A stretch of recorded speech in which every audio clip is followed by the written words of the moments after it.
Well, good evening, everybody. Welcome to Maximize Your Ministry. This is session 4. Tonight we're talking about health, which is a very broad topic, especially for some of us. We don't necessarily love the conversation about health. Others of us, we love it. So, depending on where you are, just stick with me tonight, and hopefully we will be able to give you some tools, give you some ideas. Just again, trying to equip you to take your ministry to the next level in 2019. And so I do want to encourage you, if you are here with us tonight and you have others that you know that would like to join us, please just take a moment to invite them. We're just getting started, so there's plenty of time. We're going to go for about 45 minutes to an hour or so. And so if you know of anybody that would like to join us, or you feel this would be good for them, go ahead and invite them. They can tap into us at university.moderninklings.com, or you can send them the link. If you're on the YouTube channel, you can send them the link to that, and they should be able to jump in and join us, which would be great.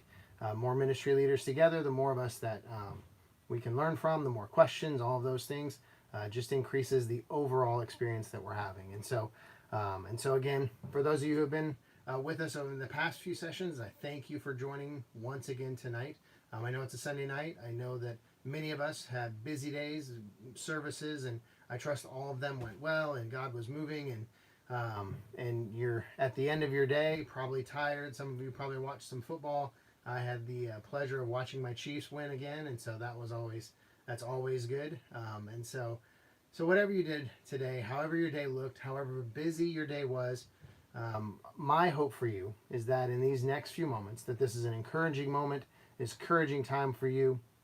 It's a time for you to just take a deep breath and relax, take a deep breath and let it all decompress. You have a whole week ahead of you. It was kickoff on Monday and push through depending on what you're doing with the holiday, the Halloween holiday. Could be a lot on your plate, could be nothing. But I just pray for this next 45 minutes to an hour, you can just take a deep breath. You can relax. You can let the joys, the victories, the frustrations, the challenges of the day just kind of drop away. You can enter into this moment, and that it'll be encouraging, challenging, and at the end of it, you will feel equipped to do more, to take your ministry to the next level. And just remember that you answer a call that God has placed on your life, and you give your time, your energy, and your resources to it on a daily basis, and that's not forgotten. God pays attention to that. Many people pay attention to that maybe you don't realize, or maybe they don't take the time to share with you, but they do. They appreciate it, and your efforts echo in eternity. And so I thank you for taking the time to join me tonight. And I'm going to pray, and we're going to go ahead and dive right in. Lord Jesus, we thank you so much for today.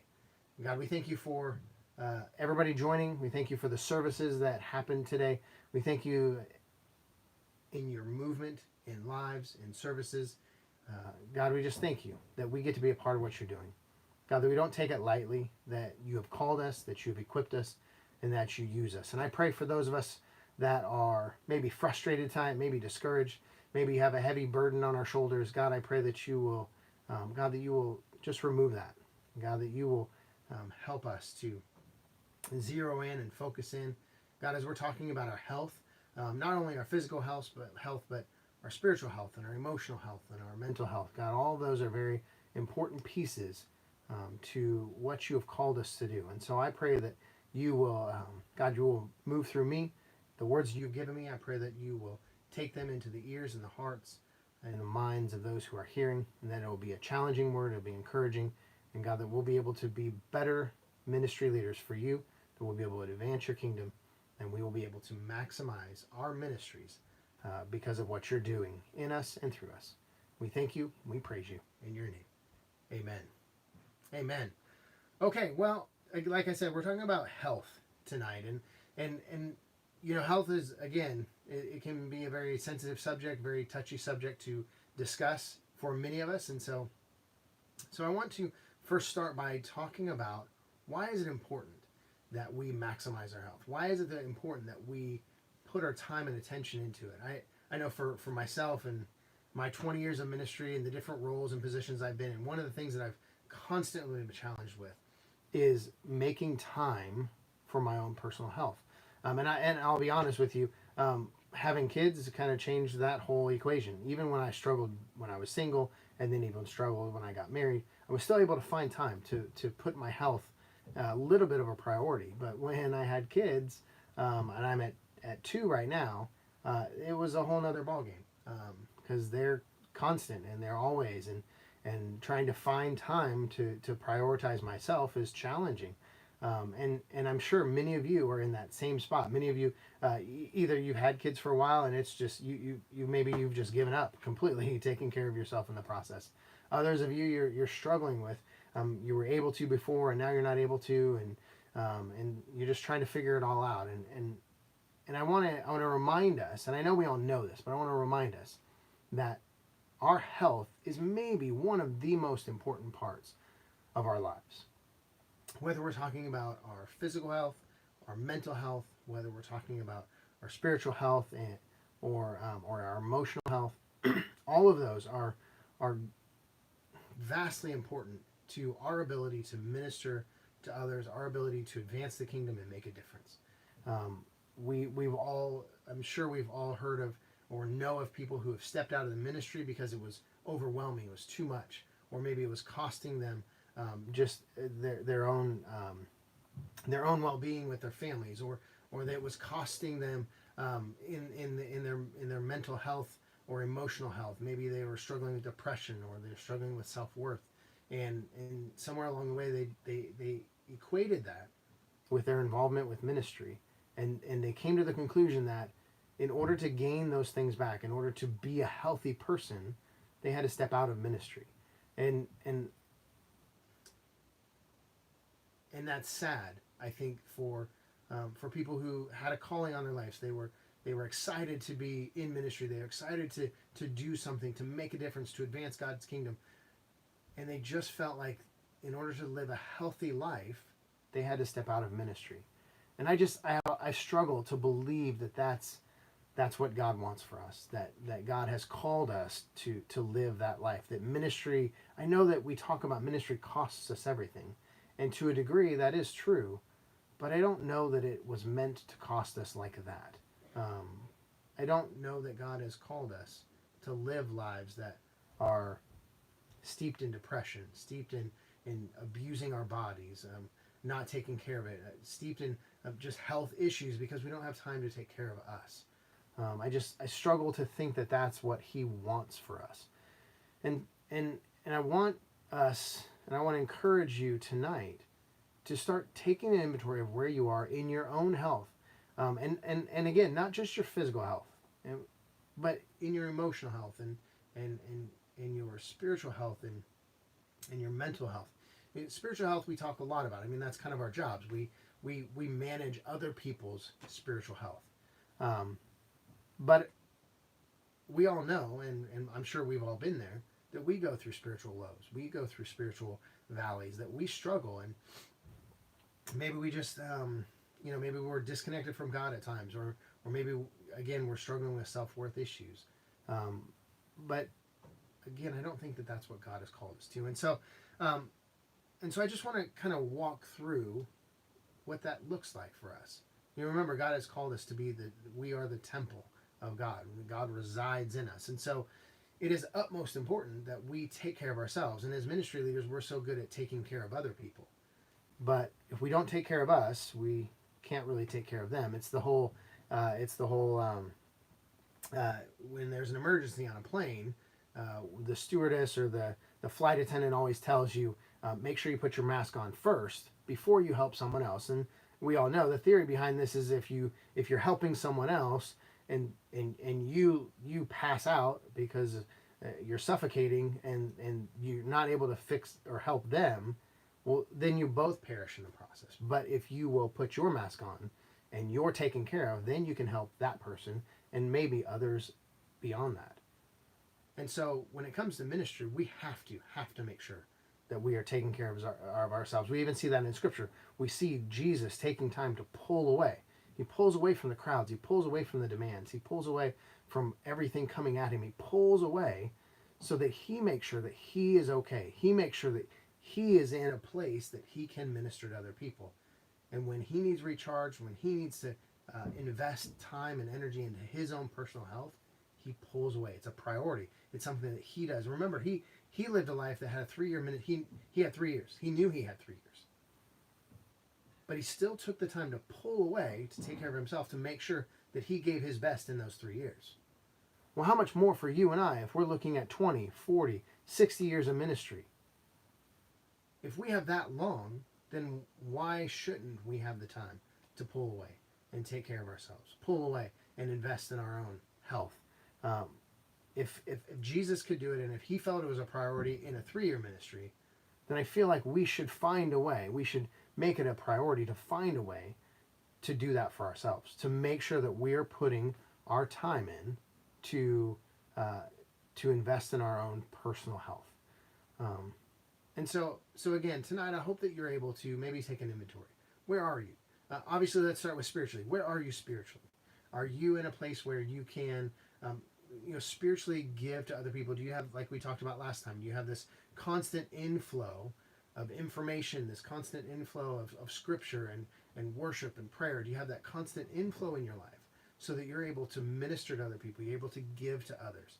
Is that something that you have? Is that something that you're making time, or you're doing your devotions? And I don't know, I've talked to some people, and when it comes to devotions, they kind of get frustrated with the whole idea of devotions because it feels legalistic, or it feels unnatural, or whatever the case is. And maybe that's kind of where you're at. You're struggling with kind of the institutional element of doing devotions. And I think that, in our attempt sometimes to make devotions a lifestyle, or encourage people to do them on a regular basis, we make them a system of, okay, I sat down with my devotional, I read my devotional, I read the scripture element that came with my devotional, I sat down and I prayed real quick, in 5 minutes my devotion's done, and I move on. And I think for some of us, that's kind of what we need, because we're struggling to do our devotions at all. But for some of us, we need to move away from that systematic process, and we just need to devote a set time a day to just spend time with God. Whatever that looks like, whether it's reading, whether it's praying, whether it's just sitting in silence, whether maybe it's reading. I worked with a pastor who he would read a commentary. He would read scripture, read the commentary, and pray. And I always thought that was great, a great way of going about it. But whatever you need to do, I would say, however you get there, your spiritual health is vital to your ability to minister to others, to pour your life into others, and really to help them in their own spiritual walk. And so your devotions have to be a priority. You have to make time for those. And so moving on beyond that, emotional and mental health, I'm not a counselor, and so I'm not going to pretend like I am one. But for me, in my own head, emotional health and mental health they're kind of together. They work in tandem with one another. Are we managing our emotions well?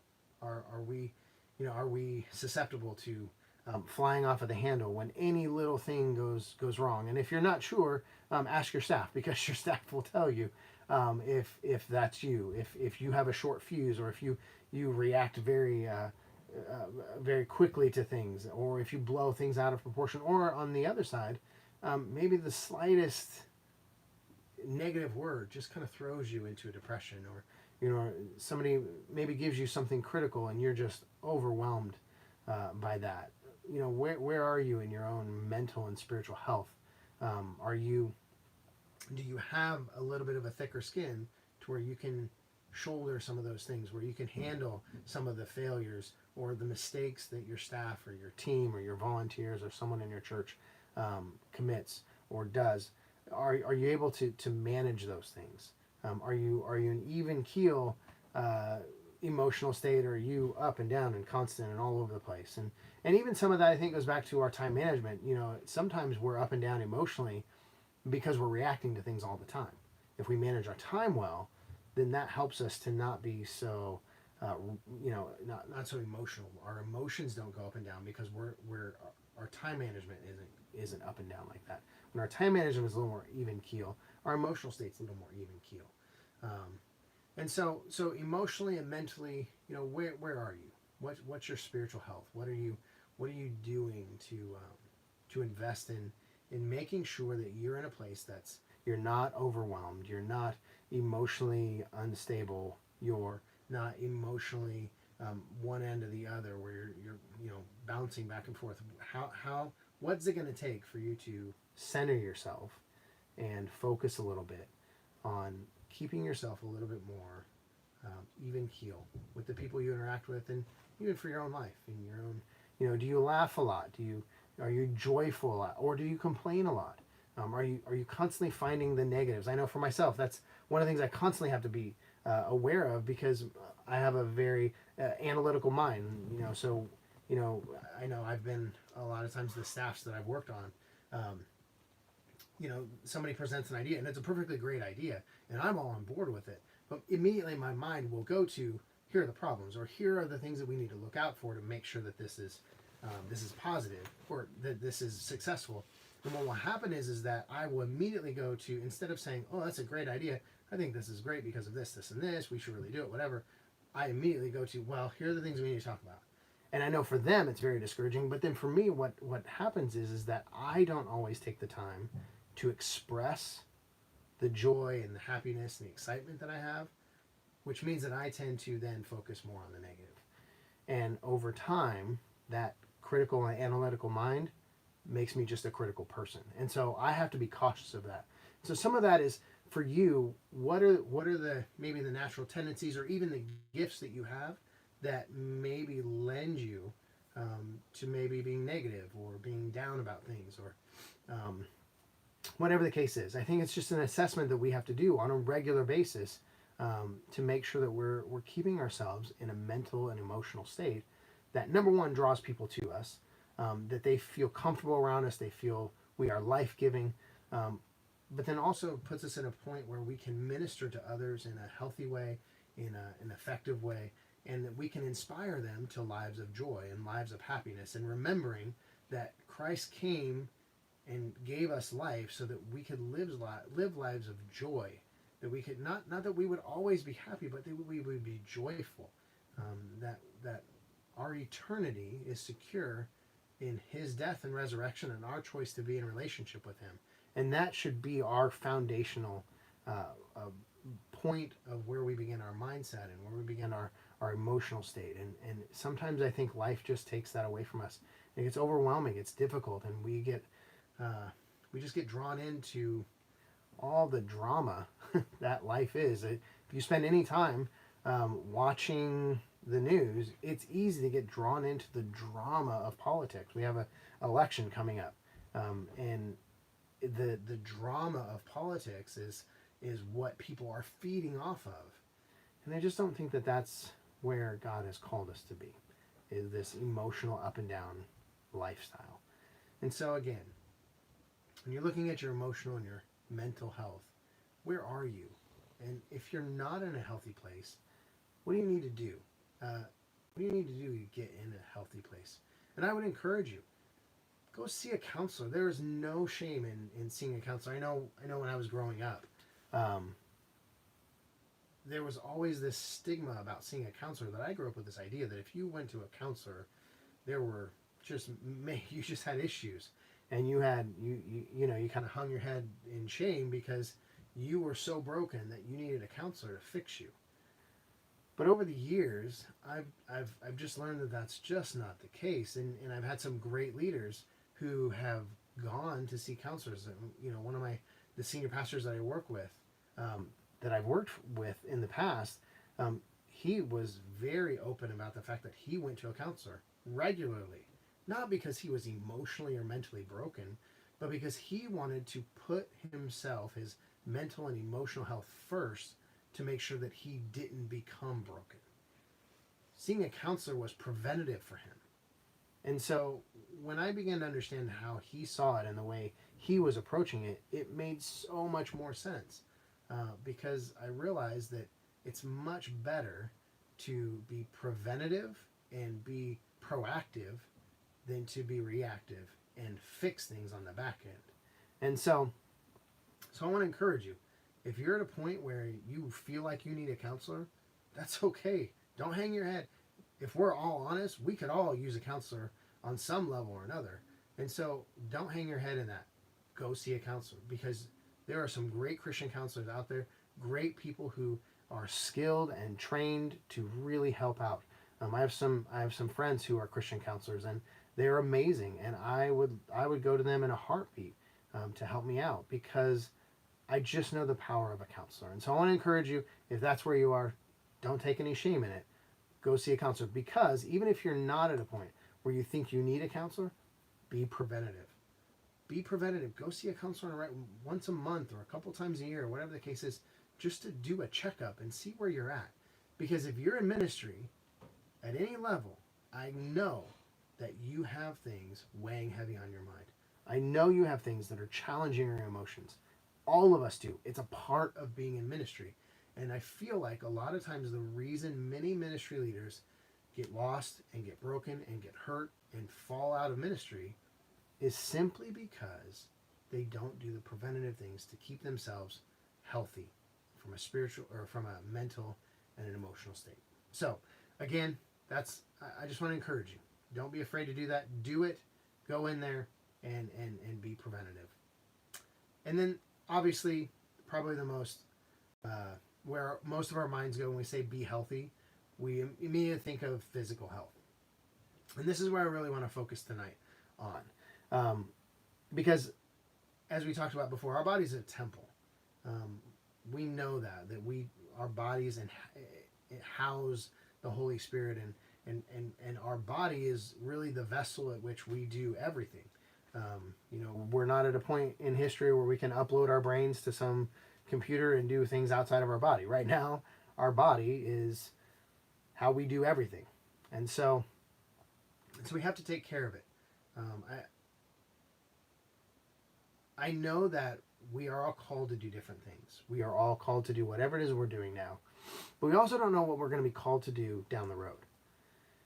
And I believe very strongly that God has great things for each one of us to do. But I also know that our health is a barrier that God has to overcome. And so, I use this, it's kind of a ridiculous example, but I always say, well, what if God called me to climb Mount Everest for whatever reason, however that would serve the kingdom of God? But what if he called me?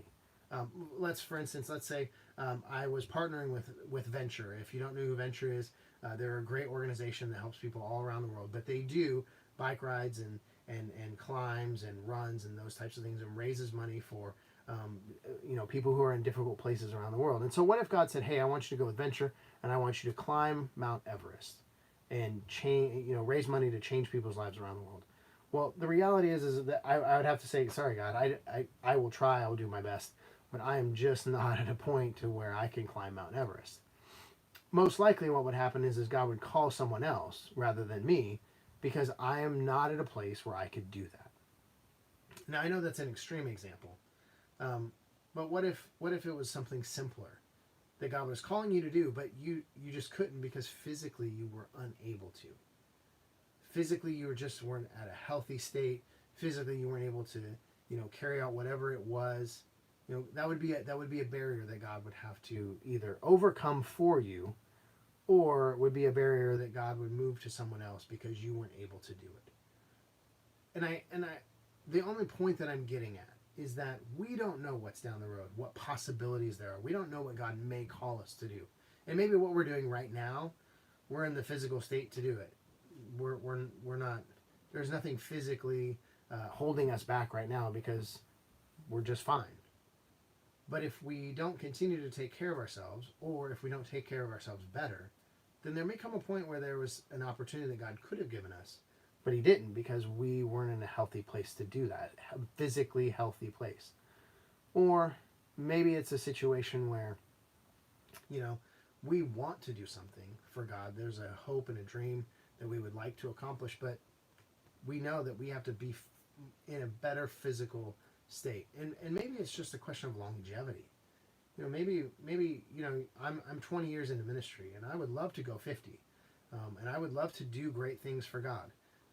But what if, because I didn't take care of my health, I only have 10 years left? Well, I could have went longer. I could have impacted the kingdom more. I could have changed more people's lives if I would have just taken care of myself at this point. And so what do we need to do, or how do we need to help ourselves to make sure that we're in a healthy place to maybe be in ministry longer, maybe help more people, maybe do something physically that that there's a there's we have to be in better health to do. And there's obviously two ways from a physical health standpoint. There's two elements that come into this. The first one is eating healthy. Obviously, we hear all these crazy, fad diets that are out there, all these, crazy things that, everybody wants to do. And, I'll admit, I've tried a few in the years. I definitely did the eat all the meat you can and don't eat any carbs. I did that diet for a long time, loved it. I definitely did the Twinkie and Mountain Dew diet. That wasn't that didn't help me out as much as I was hoping it would. But there are a lot of crazy diets out there. And if you're on Facebook, I'm sure you have a friend who's selling some sort of a diet plan that you can jump onto because they're out there. And nothing against any of those. I think there is some truth to them. Having a wife who is a physician assistant in the medical field, she's definitely a good eye and ear for me to say, there's not really anything to this. This really isn't this. This is more of a sales ploy than anything else. But and some of them are just pyramid schemes, or they're just out there to make a buck and they really aren't effective. But some of them really are. They really do have effectiveness. They really are quality programs. But the one thing I've realized in a lot of the diets that I've seen and a lot of the programs that I've seen is, at the end of the day, many of them are not sustainable. They're not long term. They're not a lifestyle. They're a quick fix, or maybe not a quick fix, but a year or a year and a half, 2 years, they're able to, get your weight under control, or get you into healthy space, or maybe if you're pre-diabetic or something like that, they're able to reverse those effects, something along those lines. But you can't sustain it long term, and many of them are very expensive. And so I'm not here to talk about diets. I'm not here to push a diet on you. I don't have an affiliate diet that I want you to go try out. Nothing like that.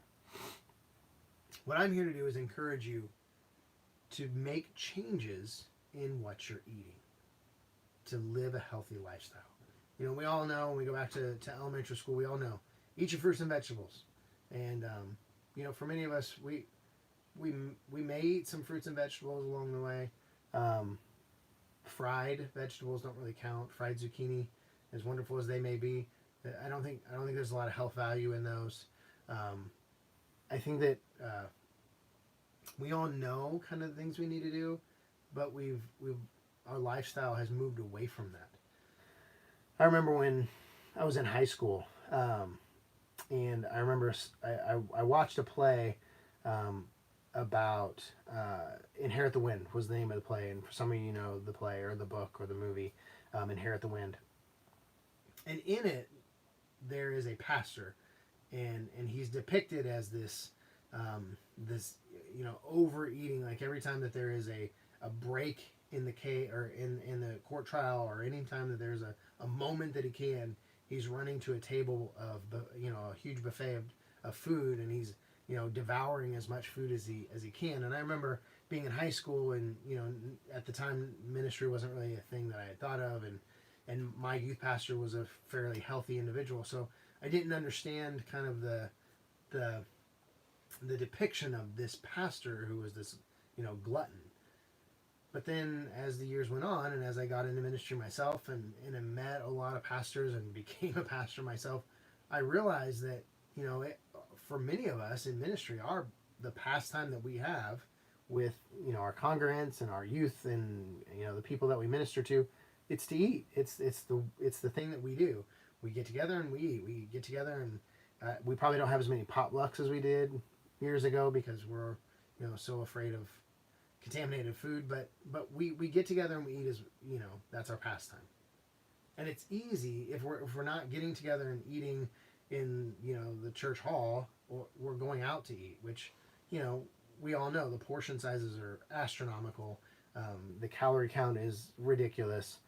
We're just ingesting so much, and then many of us are not physically active enough to counterbalance it. And so over 20 years of ministry, I know for myself, I fought the good fight a lot better when I was younger, and it's been a challenge. And I'm sure for many of you, it's kind of the same way.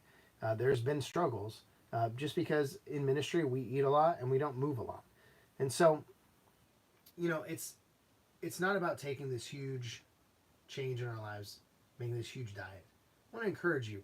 If you're in a place where you're not happy with your physical health, I want to encourage you by just starting with changing one thing. What's the one thing that you could change? Maybe, maybe you could cut out fried foods, or maybe you could cut out soda or pop, depending on where you are in the country. Um, Maybe you could cut out something, or maybe you could add in something. Maybe you could make sure that you're eating your vegetables first before you eat the rest of your meal, or maybe you're having oatmeal in the morning instead of your sausage, egg, and cheese biscuit. I don't know what it is for you, but maybe it was just one thing. Just start with one thing that you can make a change, and then one thing more, and then one thing more, and then one thing more.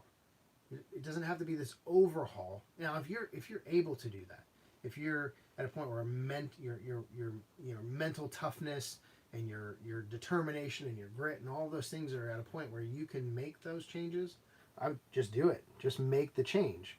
But many of us are not in that place. Many of us just need little steps, baby steps, one step at a time. Don't make it overly complicated. Just do one thing at a time. Cut out one thing. For many of us, the one thing that really is getting us is sugar. Cut sugar out, and it's really hard. My wife has done amazing with it. I have not done as well, but she has inspired me more and more to continue to try and cut out more sugar, because there's tons of effects on our body from the amount of sugar that we take. But again, I go back to just cut out one thing at a time. And over time, what you'll find is that your taste palate will change. If you cut out sugar, even if you cut out sugar incrementally, so instead of your coffee, instead of putting 3 scoops of sugar, maybe you just put 1 scoop of sugar. And at first, it'll not taste as well as you would like, and you may not want it as much, but over time you won't need as much sugar. It'll actually taste too sweet if you start adding 3 scoops again. And your taste palate will shift. Cut out fried foods, and as much as you love those chicken strips, if you cut out the fried foods and you start eating grilled chicken, over enough time that grilled chicken will taste great, and you eat a fried food and you'll feel it in your body. It won't feel right. It'll feel gross because your body's changed, your taste palate's changed, and it just takes time. And a lot of times what I see is people, they try to make changes like this, and this goes any area of their life. They try to make changes, and they don't do it long enough. They do it for a week or maybe 2 weeks, but it's not able to. They're not able to break the pattern. And from the research that I've seen, it takes about 21 days at least to break a habit, and so you're talking at least 3 weeks. If you want to break a habit, it's going to take at least 3 weeks to get there. And so I would say for many of us, it's probably going to take 4. It's going to take a month or more. And so if you're 3-4 weeks in and you're not seeing any effects, it's still a challenge. There's still that draw to whatever it is you're giving up. Just stay in there a little bit longer. Stay in there just a little bit longer, because you'll get there. You'll get there. And surround yourself with people who are going to encourage you, who are going to stand with you. Even maybe make it an initiative in your church. Do a small group, or do some sort of group where you're all getting healthy together and you're leading the way. The ministry leader is leading the way. Maybe you find some people in your church who already have the physical health thing figured out, and they would love to jump on board and be an encouragement, and whatever it is, whatever you're wanting to do. I would say, do it together. We are much stronger together. We accomplish much more together. And so if you're able to do that, I would say get a group and do that. But make a change. Make some changes. And if you start making changes now, and I know it's not a great time because the holidays are right around the corner, but if you start making changes now, by January, by 2019, when you're ready to kick off into a new year, you will already have made some pretty difficult changes. And the reality is that you will have started the process of making change. And the more change you make in your lifestyle, the more change that you integrate and come out on the other side, the more successful you'll be and the better at it you'll be. And so start now and move that direction. So when we hit the new year, it's not something new that you're starting. You've already been doing it. It's just a continuation of what you've already been doing. And so I want to encourage you, eat better, whatever that means, however that looks for you. Eat better. Do what you need to do to take care of that temple that God has given you, because we certainly, we certainly don't want you to be held back because of your physical health. So the other, kind of the other side of this physical health equation is body motion. How much motion do you put your body into? And I'm not talking about lifting the donut, to your lips and putting it back down, or sitting up out of bed and laying back down. That's not quite the body motion that I'm talking about. What I'm really talking about is, are you physically active? Are you doing things that are strenuous on your body? Are you challenging your body's limits and challenging your body to step out of its comfort zone? And I want to encourage you. A lot of people I talk to, they say, "Well, I can't afford a gym membership, and so I can't get into the working out. I can't get into the exercise part of physical health because I just can't afford a gym membership." And I understand that. Gym memberships, some of them are very expensive. I would say shop around though, because I've seen some for as low as $20 a month. And so, sometimes it's just a matter of doing some research, and at the same time, maybe just kind of lowering your standards of you don't need this huge gym with a big pool and a giant track and all those things. You may just need a little space that has the equipment that you need to get in there and do it. And so one of the things that I would encourage is that, number one, any sort of motion works. And so, if you're into any kind of sports, do that. I know for me, they always talk about, you got to do cardio. You got to do cardio. I ran track when I was in high school. I ran the 800 and the 400, and I was running distance all the time. And the reality is I don't love running anymore. High school kind of did it for me. And so if I can find any other way to do cardio, I will.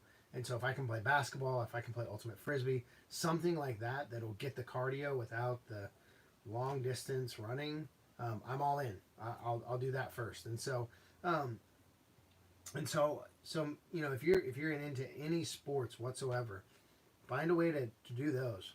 Find a way to get active like that. On the other side of that, I see a lot of people, they do the running thing, and they'll run for 10 minutes, and they'll run at a very slow rate for 10 minutes, and maybe they'll run at a very slow rate for, they'll work themselves up to 15 minutes or 20 minutes, and I think that there's value in that to an extent. Obviously, again, any motion is better than no motion. But the one thing that I have seen in my own life, and trainers that I've talked to, and other, guys that I've known in the gym and everything else, it's often not about how long you do something. It's more about the intensity you do it at. And so, instead of doing something at a very low intensity level for a very long time, instead increase your intensity and leave your time at the same. So for instance, let's say you run for 10 minutes. Let's say your goal is just to get to 10 minutes. And once you get to 10 minutes, don't increase your time to 15 minutes. Start increasing your distance. So let's just say you do 2 miles in 10 minutes. No. Sorry, back that up. Let's say you run for 10 minutes and you get a quarter of a mile. Well, the next time, let's try and go for half a mile in 10 minutes. And then let's try and do 3/4 of a mile in 10 minutes. And then let's try and do a mile in 10 minutes. Let's try and do a mile and a half in 10 minutes. Now, at that point, we're getting extreme, but you get the point that I'm trying to make. Don't increase how long you do it. Increase the intensity of what you're doing. Now, obviously, you have to know your own physical boundaries. You have to maybe even consult with your doctor and make sure that you're not pushing yourself beyond something you can't do. But the key to really increasing your physical health, whether it's losing weight, or whether it's maybe you don't have a weight issue, maybe you want to put on some muscle. It's more about the level of intensity you're doing it at rather than how long you do it. So if I stand here and I do curls, I do 10-pound curls, and maybe I start 10 times and then 20 times and then 30 times. There's a point where I'm the intensity is so low, and the amount of reps I'm doing is so high, I'm just not getting the benefit of it. Now, if I'm increasing the intensity, so let's say I'm doing, so the workout that I do, it's 5 reps, 5 sets of 5 reps, and so I increase the weight every time I do it, but I don't go any more than 5 reps, and what happens is that over time, the intensity of what you're doing skyrockets the results, because you're not doing low intensity for long periods of time. And so if you're sitting on your couch and you're a couch to 5K person and you want to do something, my encouragement is start increasing intensity over time. So create a goal each time that you're going to increase the intensity. And a good example of this is, if you're a sprinter, if you're running sprints, you're going to lose weight faster than if you're a long distance runner, because the intensity changes how your metabolism work. It changes how your muscles work. The intensity is what gives you the tone. The intensity is what gives you the weight loss. All of those things. And so first of all, just be in motion, any kind of motion. But as you're increasing your motion, increase in intensity, not necessarily increasing in longevity. Now, the other side of that, and this is why I like the intensity piece too, is that when you're increasing your intensity, you are challenging yourself on a mental level, your mental toughness. So let's put it, let's throw it into, what if you're playing ultimate frisbee, and you're one of those who you play offense really good, and you don't really do anything on defense. So you run really hard, try and get the frisbee and move it down. But then when it comes to defense, you kind of play with your guy, but you're really not challenging yourself to keep up. Well, I would encourage you, keep up. Even if you're not playing great defense, just keep up with that person, because if you're keeping up with them, then you're increasing your intensity, which means you're increasing your cardiovascular, you're increasing your ability to run fast for longer periods of time. The intensity is going to give you what you're looking for. If you just try and keep that low level of intensity for a longer period of time, there's going to come a point where you're plateauing and you're not getting the results you want. And so first of all, be in motion. Second of all, increase your intensity with your motion. Excuse me. And then again, like we talked about at the beginning, make it a priority. Make it a priority. For some of us, getting up at 5 o'clock in the morning and going to the gym, or getting up at 5 o'clock in the morning and doing your online workout on TV, or getting up at 5 o'clock in the morning and going outside and running, whatever it is, that's kind of how you operate. But for some of us, that just doesn't work. Right now, for me, my boys get up at 5:30, and that's if I'm lucky. So the morning thing is really hard for me right now, just because of the stage of life that I'm at. I love working out in the morning, but it's just not working. And so you have to find what works. And if you're a lead pastor, or if you're the only pastor on staff at the church, then I would say 8 o'clock, when you're leaving home to go to work, go to the gym, go run, go do something, even if it's for half an hour or an hour. There's value in being an early riser and going to it, and there's also value in being in the office and hitting the grind. But like we talked about before, your health is a priority. And so, if you're investing half hour into your health, that's going to pay way more dividends than if you go in and you spend a half hour responding to your emails, or you go in and spend a half an hour, managing some sort of task, I guarantee you the payoff investing into your health is going to be way higher long term. And so even for those of us with the time management session that we had a couple sessions ago, we talked about what's the ROI on your time, because you want to look at things from the three dimensions, not just urgency and importance, but also significance. And I would argue that your investment, your time investment into your health, is a greater significant investment than anything else that you're going to do in that 8 to 9 o'clock window or whatever the time is. And so make it a priority for you, because it's important for you, it's important for your family, it's important for all the people you're currently ministering to, and all the people that you will minister to that you have no idea who they are yet. Make it a priority. Maybe you do it at night. Maybe you do it after the kids go to bed. Maybe you do it over your lunch hour instead of going out to eat with your team every day, or instead of going out to eat with some, random person in your congregation. Although there's value in that, maybe you just need to go maybe 2 or 3 times a week and just spend it in the gym, or spend it running, or spend it doing some sort of physical activity throughout your week. And now I would encourage that. I would encourage, may your goal be 2 to 3 times a week. That's a good goal. And maybe it's a half an hour. So, if we're talking 3 times a week, a half hour, that's an hour and a half of your week that you're investing into your health. And again, if you're spending a half an hour to an hour on your health, that's all you need. You don't need to spend hours in the gym. It's not necessary. You can, but you don't need to. And probably if you're spending too many hours, you're probably running the risk of some injuries and things like that. So, we're just talking a low amount of time you're investing. And so again, when it comes to your physical health, when it comes to your being in motion, again, let's increase the intensity. Let's make it a priority. Let's take care of us. Let's take care of who you are, because who you are is the very essence of your ability to minister for God and to minister to people and advance His kingdom and all those things. And so if you don't take care of you, nobody else is going to.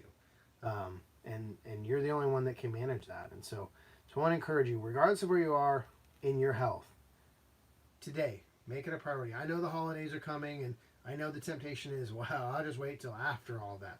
You won't. We've all been there. We've made the New Year's Eve resolutions, and we've said we would, and we did for a week or two if we were really good, and here we are, still the same place, still the same cycle.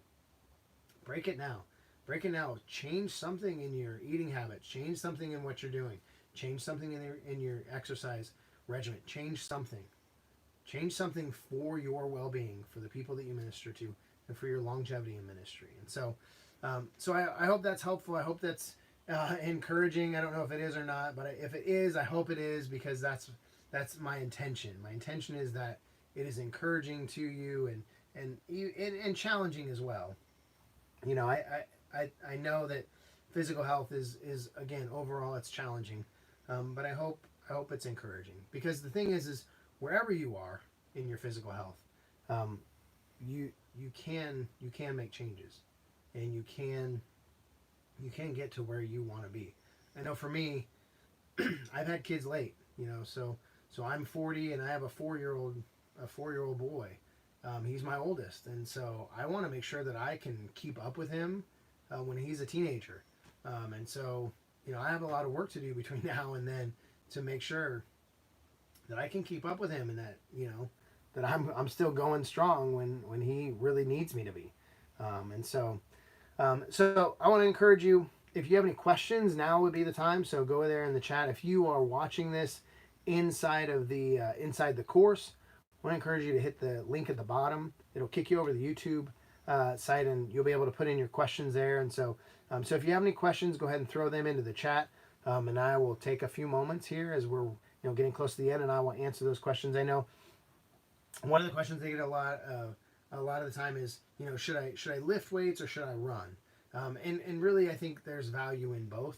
I think that I lean more towards lifting weights, and it doesn't have to be heavy lifting, but lifting weights from my perspective and the things that I've learned and things that I've in my life of, being an athlete and things like that, I have found that lifting weights has more value to your whole body than running will.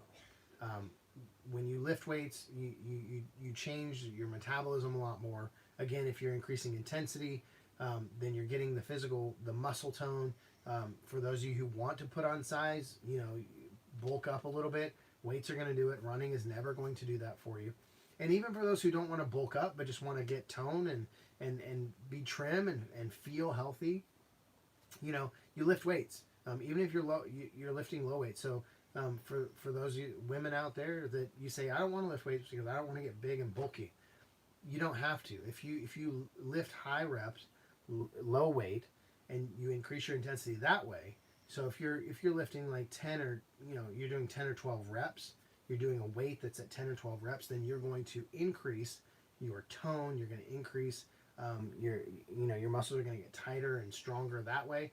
Whereas if you're lifting, again, going back to the 5x5, if you're lifting like that, then you're going to get a little bit of bulk, and you're going to, your muscles are going to get more intense. And so you just kind of have to, decide what you want to do. Running, I think, is easier for people to get into, and I think that there's value again in running. The thing that I have a hard time with running is that it hurts my knees and it hurts my back a lot of times, and maybe I'm not running right. But I think it's just there's a lot of impact on your joints with that, and so that's why I kind of veer towards that. And again, I think that you get more value in lifting weights than you do in running, and so that's my 2 cents on it. Another question that I get a lot of times on the eating side is, do I have to go cold turkey with everything? And so one pastor that I used to work with, he was a fitness coach, and one of the things that he'd always say is, you're not cheating on your diet or whatever it is you're on. You're making choices on what you're trading. So, let's say again the holidays are coming up, and so you're saying I don't want to give up all the wonderful things that come with the holidays. I don't want to give up my pumpkin pie, and I don't want to give up all the Halloween candy, and I don't want to give up whatever it is that is your holiday favorite. I don't want to give up the eggnog. That's okay. You don't have to give up everything. You just have to realize that you can't eat the whole tray of chocolate chip cookies, or you can't eat the whole pumpkin pie. But you also know that if you're going to do that, so let's take Thanksgiving. Thanksgiving is always a stressor for people who are on a diet. Let's say that you Thanksgiving is coming, and you want to have Thanksgiving dinner. That's okay. But just know earlier in the week, you probably need to tighten things down a little bit. You need to eat a little bit better. You need to be a little healthier so that when it comes Thanksgiving, you can eat the way you want to. You can enjoy everything that there is. You're making trade-offs. You're going all in on Thanksgiving, but that means you're also going all in on the days leading up to, and maybe the days after. And so I think for the kind of the mental challenge that having a different eating lifestyle is, I think you have to have trade-offs, because I know that there are things that I would have a hard time giving up forever. You can't ever have this again, and I might be just out. It's hard to do that. But if I know that I'm not giving it up forever, but this thing that I really like, well, I can't have it as often. I can't drink Mountain Dew like it's water. It's just not healthy for me. But I can have one every once in a while. I can have them on occasion. When we do that, then it's not so hard. And so I would say, if you need to change your eating lifestyle, do it. But also make trade-offs along the way, so that you enjoy eating. You don't have to eat salads all the time. Because if that's the case, then you're probably going to be miserable. I know there are some people who love salads. I'm just not one of those. But just make healthy choices along the way and make trade-offs as well. And so yeah. Well, that's brought us to the end. We're almost at 9 o'clock, so it's been almost an hour. And so I don't want to keep everybody. It's Sunday night. You had a long day. And so I want to go ahead and let you guys go. Thank you again for joining me here for session 4 of Maximize Your Ministry. We have one more session. We're going to meet on Tuesday night, same time, same place. And I want to encourage you. We're going to have the ministry lab is going to open in a few weeks, and so be looking for that. You can check it out at university.moderninklings.com, or you can go to the moderninklings.com website, and it'll lead you there. But the ministry lab is opening. We have courses, tips, tools, and training to help ministry leaders just increase your abilities, increase your capacity, increase your skill. Use it for training your team. And at the same time, it's a growing library of opportunities and different skills and different things that we're offering. And so, if you have something you say, hey, I would love to have a training on this, let us know. Shoot us an email or shoot us a message. Let us know what that is, because we'll be happy to look into it, start developing it, and get it out there for you. Because we want the ministry lab to be something that you want, something that's helpful for you. We want to, we don't want this theoretical set of courses for ministers, for ministry leaders. We want courses that ministry leaders are saying, hey, I want that. Workshops that are really teaching skills and tools. And that's one of the goals, is that we're teaching tools to give to you that you can use this week and make a difference in your team and your staff, in your own personal ministry. And so be looking for the ministry lab. It's coming up in the next couple weeks. And I'm excited because, my own personal calling that God has given me is to equip ministry leaders like you to do things at a greater level, with greater capacity, and make a greater impact in your ministry and in the kingdom of God. And so again, thank you so much for being here. Look for you again on Tuesday night. Have a wonderful, wonderful evening.